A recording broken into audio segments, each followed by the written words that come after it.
একটা হাদিস বলবো, বলার পর আপনারা সিদ্ধান্ত নেবেন যে এটা এখন থেকে পড়বেন কিনা। পড়েন তো সবাই ইনশাল্লাহ, যাই হোক, এখনো যারা না পড়েন প্রতিদিন পড়বেন ইনশাল্লাহ।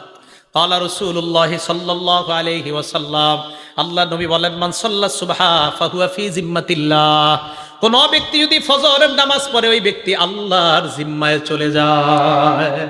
ফালা ইউতবিআন্নাকুমুল্লাহু ফি জিম্মাতিহি বিশাইইন, আল্লাহ যেন তার জিম্মার ব্যাপারে তোমাদেরকে প্রশ্ন না করে। এই হাদিসের উদ্দেশ্য হলো ফজরের নামাজ যেই ব্যক্তি পড়ে, কোন কৃষক যদি ফজর পড়ে মাঠে যায় ওই কৃষকের উপর জুলুম করবা না, কারণ কিয়ামতের ময়দানে আল্লাহ বলবে ফজর আদায়কারীর উপর কেন জুলুম করলা, ফজর আদায়কারীকে না আমি নিরাপত্তা দিয়েছিলাম, তুমি কেন তার উপর জুলুম করলা। ফজর আদায়কারী না আমি আল্লাহর জিম্মায় চলে গেছে, তারে জুলুম করলা কেন তুমি? নবীজি বললেন সাবধান, আল্লাহর জিম্মায় যারা আছে তার ব্যাপারে যেন তোমাদেরকে প্রশ্ন না করে। এটা হলো ফজরের নামাজ পড়ার উপকারিতা। তো ফজরের নামাজের মাধ্যমে ইনশাল্লাহ আমরা দিন শুরু করব।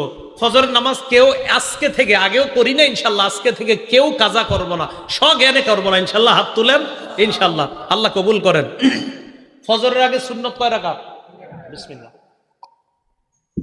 এই 2 রাকাত সুন্নতের ব্যাপারে নবীজি বলেন, ক্বালা রাসূলুল্লাহ সাল্লাল্লাহু আলাইহি ওয়াসাল্লাম, আল্লাহ নবী বলেন, রাকাতাল ফজরি আহাব্বু ইলাইয়া মিনাদ দুনিয়া ওয়া মা ফিহা, ফজরের নামাজের আগের 2 রাকাত সুন্নত দুনিয়া এবং দুনিয়ার মধ্যে যা আছে সবচাইতে আমার কাছে বেশি প্রিয়। ফজরের নামাজের সুন্নতটা যদি পারেন বাসায় পড়বেন। ঘড়ির দিকে তাকাইছেন, তাকায় দেখেন 20 মিনিট বাকি আছে, বাস সুন্নতটা বাসায় পড়েন। প্রথম কাজ সুন্নত বাসায় যদি পারেন আর কি বাসায় পড়েন। দ্বিতীয় কাজ, ফজরের সুন্নতে প্রথম রাকাতে কুল্লিয়া আইয়ুহাল কাফিরুন পড়বেন, দ্বিতীয় রাকাতে কুল হু আল্লাহ। বলেন প্রথম রাকাতে কোন সূরা? আইয়ুহাল কাফিরুন, দ্বিতীয় রাকাতে কুল হু আল্লাহু আহাদ। নবীজি মসজিদে আসছে, তো এক সাহাবা নামাজ পড়তেছে, আল্লাহু আকবার। তো নামাজে সূরা ফাতিহা পড়ার পর উনি আস্তে আস্তে পড়তেছে কুল্লিয়া আইয়ুহাল কাফিরুন প্রথম রাকাতে। তো নবীজি শুনে ফেলছে আস্তে কানে দিয়া। তো নবীজি শোনার পর বললেন, হাযা আব্দুন আরাফা রাব্বাহ, এই ব্যক্তি তার রবকে চিনতে পারছে। দ্বিতীয় রাকাতে সাহাবা পড়লেন কুল হু আল্লাহু আহাদ, আল্লাহ নবী বললেন হাদা আব্দুন আমানা বিরব্বি, এই ব্যক্তি তার রবের উপর পরিপূর্ণ ঈমান আনছে। এজন্য আজকে থেকে আমলটা মনে রাখবেন, ফজরের সুন্নতে প্রথম রাকাতে কুল্লিয়া আইয়ুহাল কাফিরুন, দ্বিতীয় রাকাতে কুল হু আল্লাহ।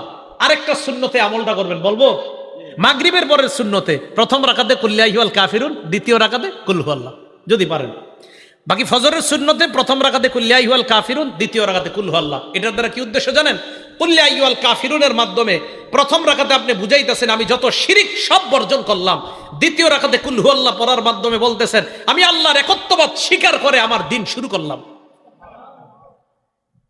আরেকটা আমল যদি পারেন, যদি সম্ভব হয়, এটা ওলামারা পারবে, আপনারা যদি পারেন আর কি, কোরআন শরীফ মুখস্থ সাধারণদের মধ্যে মুখস্থ করার একটা আয়াত মুখস্থ করতে পারবেন না ইনশাল্লাহ? সূরা বাকারার 136 নম্বর আয়াত ফজরের প্রথম রাকাতে মাঝে মাঝে, সূরা বাকারার 136 নম্বর আয়াত, আল্লাহ বলেন কুলু আমান্না বিল্লাহি ওয়া মা উনজিলা ইলাইনা ওয়া মা উনজিলা ইলা ইব্রাহিমা ওয়া ইসমাঈলা ওয়া ইসহাকা ওয়া ইয়াকুবা ওয়াল আসবাতি ওয়া মা উতিয়া মূসা ওয়া ঈসা ওয়া মা উতিয়ান নাবিয়্যুনা মির রাব্বিহিম লা নুফাররিকু বাইনা আহাদিম মিনহুম ওয়া নাহনু লাহু মুসলিমুন। এটা এক রাকাতে, ফজরের প্রথম রাকাতে। ফজরের নামাজের দ্বিতীয় রাকাতে পড়বেন সূরা আলী ইমরানের 64 নম্বর আয়াত। ওই আয়াতে আল্লাহ পাক রব্বুল আলামিন বলেন, কুল ইয়া আহলাল কিতাবি তাআলাউ ইলা কালিমাতিন সাওয়াইম বাইনানা ওয়া বাইনাকুম আল্লা না'বুদা ইল্লাল্লাহ ওয়া লা নুশরিকা বিহি শাইআ ওয়া লা ইয়াত্তাখিযা বা'দুনা বা'দান আরবাবাম মিন দুনিল্লাহ ফাইন তাওয়াল্লাউ ফাকুলু আশহাদু বিআন্না মুসলিমুন। ফজরের প্রথম রাকাতে কুল ইয়া আইয়ুহাল কাফিরুন, দ্বিতীয় রাকাতে কুল হু আল্লাহ। যদি পারেন মাঝে মাঝে প্রথম রাকাতে সূরা বাকারার 136 নম্বর আয়াত, দ্বিতীয় রাকাতে সূরা আলী ইমরানের 64 নম্বর আয়াত। তাহলে এবার আসেন, প্রথমে গেল ফজরের সুন্নত, বেশি সময় থাকলে ঘরে পড়ে নেবেন। দ্বিতীয় নম্বরে গেল প্রথম রাকাতে কুল্লিয়া আইয়ুহাল কাফিরুন, দ্বিতীয় রাকাতে কুল হু আল্লাহ। যদি পারেন মাঝে মাঝে প্রথম রাকাতে সূরা বাকারার 136 নম্বর আয়াত, দ্বিতীয় রাকাতে 64 নম্বর, মুসলিম শরীফের হাদিসে আছে আলী ইমরানের 64 নম্বর আয়াত। 3 নম্বর কাজ, সুন্নত পড়ার পর আল্লাহর কাছে একটা দোয়া করবেন, আল্লাহুম্মা রাব্বা জিবরাইলা ওয়া মিকাইলা ওয়া রাব্বা মুহাম্মাদিন সাল্লাল্লাহু আলাইহি ওয়াসাল্লাম আউযু বিকা সালাসা মাররাত আউযু বিকা মিনান নার সালাসা মাররাত। বাংলায় বলবেন, হে জিবরাইলের রব, হে মিকাইলের রব, হে মুহাম্মদ সাল্লাল্লাহু আলাইহি ওয়াসাল্লামের রব, আমি আপনার কাছে জাহান্নাম থেকে পানাহ চাই। এটা 3 বার বলবেন। ফজর পড়লেন, সুন্নত পড়লেন, সুন্নতের পর আল্লাহর কাছে বলবেন, আল্লাহ জিবরাইলের রব, মিকাইলের রব, মুহাম্মদ সাল্লাল্লাহু আলাইহি সাল্লামের রব, আমি আপনার কাছে জাহান্নাম থেকে পানাহ চাই, 3 বার বলবেন। এটা বলার পর চতুর্থ কাজ, ফজরের সুন্নত পইরা বিবির দিকে তাকাইবেন। যদি ঘরে পড়েন, কার দিকে তাকাবেন? বিবির দিকে তাকানোর পর আম্মা জান আয়েশা বলেন, আল্লাহ নবী আমার দিকে তাকানোর পর ফাইন কুনতু মুস্তাইকিজাতান, আমি যদি জাগ্রত থাকতাম, হাদ্দাসানি, আল্লাহ নবী আমার সাথে কথা বলতেন। তাহলে মনে রাখবেন, ফজরের সুন্নত পড়ার পর বিবির দিকে তাকানোর পর যদি দেখেন বিবি জাগ্রত, কথা বলবেন।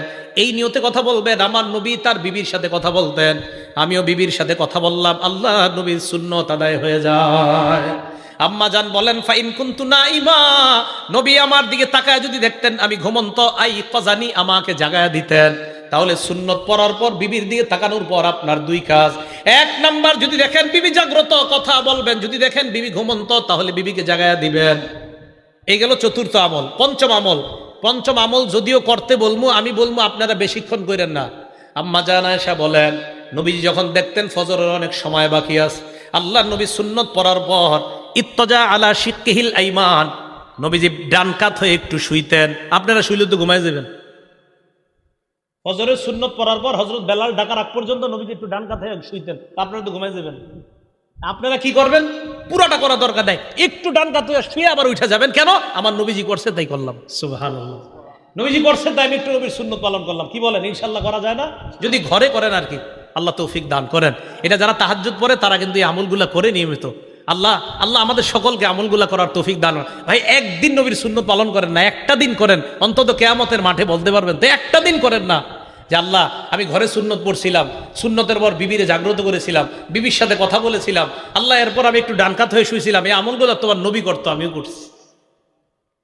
এই গেল ফজরের ব্যাপারে আলোচনা, ফজরের নামাজ এবং 5 ওয়াক্ত নামাজের ব্যাপারে আলোচনা। এখন আরেকটা কথা বলবো নামাজের ব্যাপারে, সে বলবো জামাতে নামাজ আদায় করা। কিভাবে নামাজ আদায় করা? জামাতে।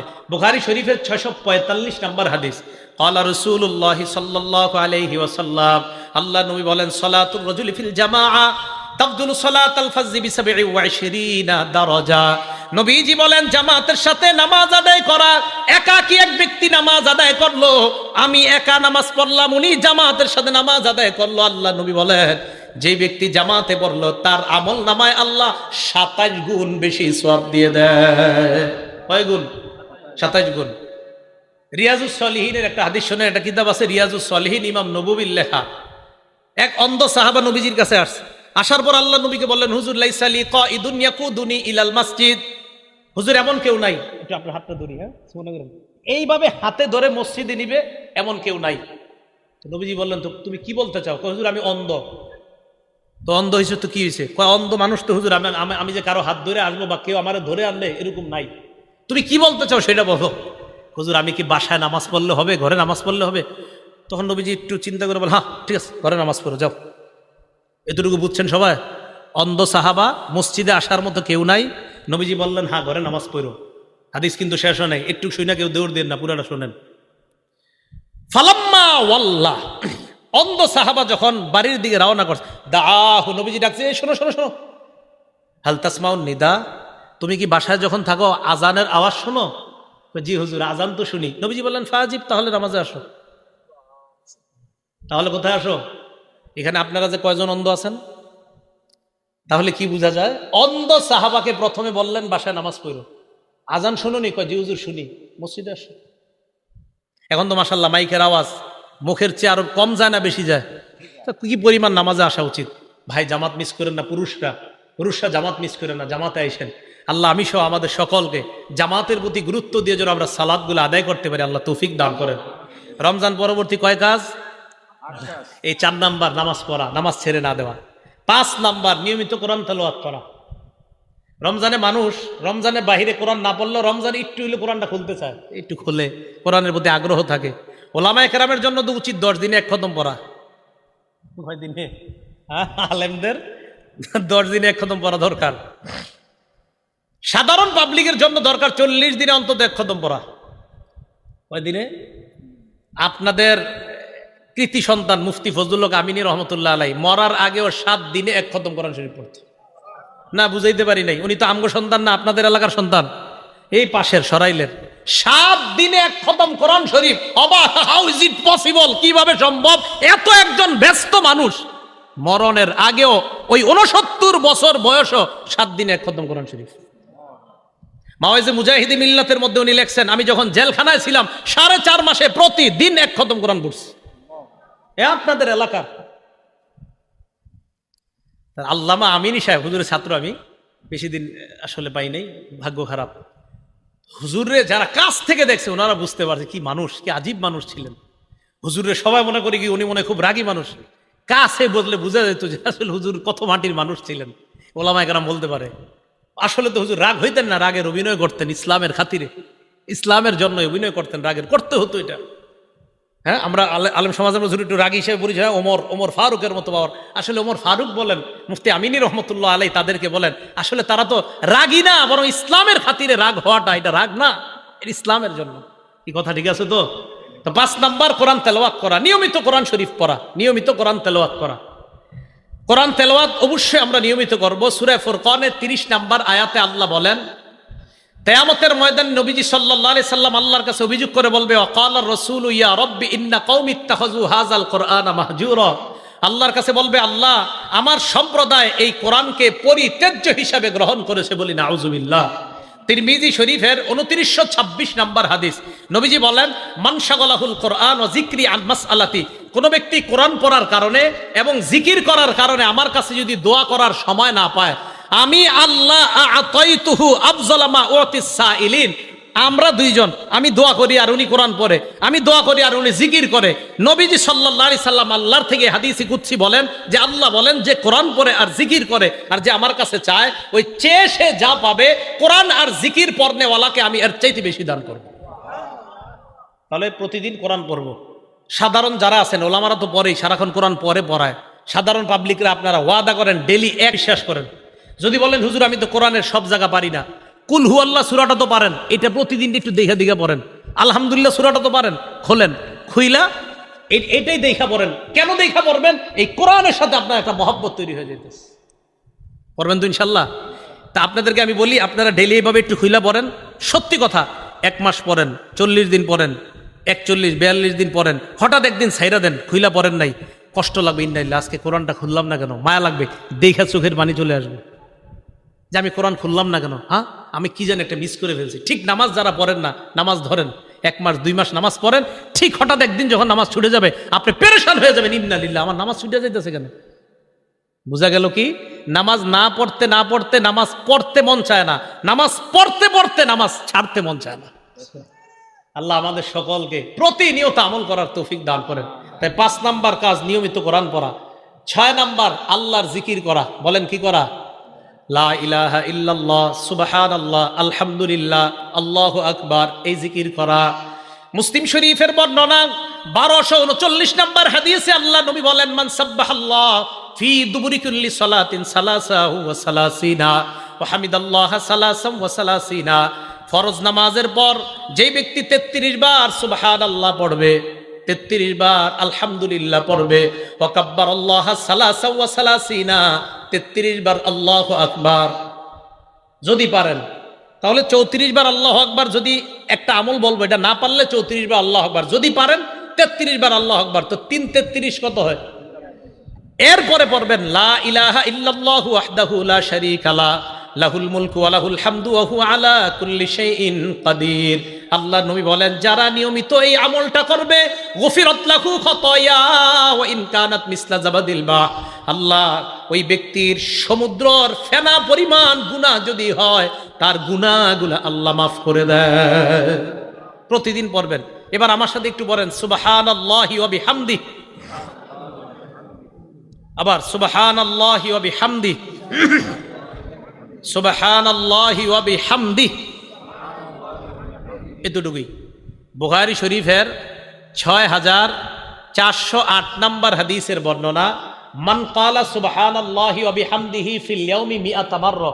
আমি যেটা বললাম এখন আপনি ঘুমাইবেন, ঘুমানোর সময় পড়েন সুবহানাল্লাহ বিহামদিহি, সুবহানাল্লাহ বিহামদিহি। নবীজি বলেন, যেই ব্যক্তি নিয়মিত 100 বার এই সুবহানাল্লাহি ওয়া বিহামদিহি পড়বে, হুত্তাত খাতায়াহু ওয়া ইন কানাত মিসলা জাবাদিল বাহরি, সমুদ্রের ফেনা পরিমাণ গুনাহ হলেও আল্লাহ মাফ করে দিবেন।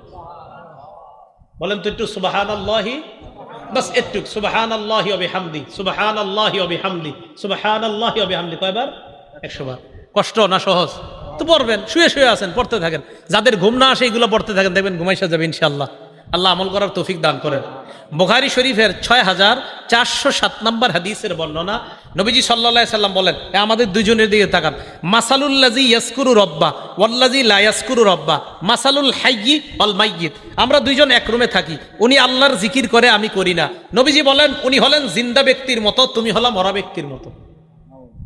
হ্যাঁ, নাউযুবিল্লাহি মিন যালিক। আল্লাহ আমাদেরকে হেফাজত করেন, আল্লাহ আমাদেরকে হেফাজত করেন। তাহলে জিকির করবো তো ইনশাআল্লাহ। জিকির করা এটা হলো 6 নাম্বার কাজ, এটা মনে রাখবো আমরা। তাহলে 5 নাম্বার কোরআন তেলাওয়াত করা, 6 নাম্বার আল্লাহর কি করা? আল্লাহর জিকির করা। 7 নাম্বার ভালো মানুষের সাথে ওঠা বসা করা। সূরা তাওবার 119 নাম্বার আয়াতে আল্লাহ বলেন, ইয়া আইয়ুহাল্লাযীনা আমানুত্তাকুল্লাহা ওয়া কুনু মা'আস সাদিকিন। হে ঈমানদারগণ, তোমরা আল্লাহকে ভয় করো, সত্যবাদীদের সাথে উঠা বসা করো। আলেমদের সাথে উঠা বসা করেন, মসজিদের ইমাম খতিবদের সাথে উঠা বসা করেন, আল্লাহওয়ালাদের সাথে উঠা বসা করেন। এটা হলো 7 নাম্বার। 8 নাম্বার কাজ, শাওয়াল মাসে 6টা রোজা রাখবেন। শাওয়াল মাসে কয়টা রোজা? শাওয়াল মাসে 6টা রোজা রাখবেন। ক্বালা রাসূলুল্লাহ সাল্লাল্লাহু আলাইহি ওয়াসাল্লাম, আল্লাহর নবী বলেন, মান সামা রমাদান, যেই ব্যক্তি রমজানের রোজা রাখে, সুম্মা আতবাহু সিত্তাম মিন শাওয়াল, এরপর শাওয়ালের 6টা রোজা রাখে, কানা কা সিয়ামিদ দাহরি কুল্লি, 1 বছর রোজা রাখার সওয়াব পেয়ে যায়। শাওয়াল মাসে 6টা রোজা রাখা। মা বোনদের যাদের কাজা রোজা আছে, কারো 3টা, কারো 7টা, কারো 10টা, তারা কাজা রোজা আলাদা রাখবে, শাওয়ালের 6 রোজা আলাদা রাখবে। আপনাদের অসুস্থতার কারণে যদি কারো রোজা কাজা হয়ে থাকে, এই কাজা রোজা আলাদা রাখবেন, শাওয়ালের 6 রোজা আলাদা রাখবেন। একটা আরেকটার সাথে মিলিয়ে রাখা যাবে না। কিন্তু শাওয়ালের 6 রোজা যদি পারেন টানা 6 দিন রাখবেন, না পারলে মাসের মধ্যে যেই কোনো 6 দিন রাখবেন। শাওয়াল মাসের মধ্যে যেই কোনো 6 দিন রাখবেন, ইনশাআল্লাহ আদায় হয়ে যাবে। আর সারা বছর যদি পারেন, সোমবার আর বৃহস্পতিবার আপনারা রোজা রাখার চেষ্টা করবেন। আল্লাহ পাক রব্বুল আলামিন যেই 8টা করণীয় বললাম, 1 নাম্বার আমলগুলা নষ্ট না করা, 2 নাম্বার হেদায়েতের উপর অটল থাকা, 3 নাম্বার শয়তানকে শত্রু হিসাবে গ্রহণ করা, 4 নাম্বার নামাজ না ছেড়ে দেওয়া, 5 নাম্বার জিকির করা, 6 নাম্বার কোরআন তেলাওয়াত করা, 7 নাম্বার সত্যবাদীদের সাথে থাকা, 8 নাম্বার শাওয়ালের 6টা রোজা রাখা। এই আমলগুলো আমরা সারা জীবন করব ইনশাআল্লাহ। সারা জীবন যেন এই আমলগুলা ধরে রাখতে পারি, রমজানের ধারাবাহিকতা অভ্যাস যেন আমলের অভ্যাস ধরে রাখতে পারি, আল্লাহ তৌফিক দান করেন। আমিন।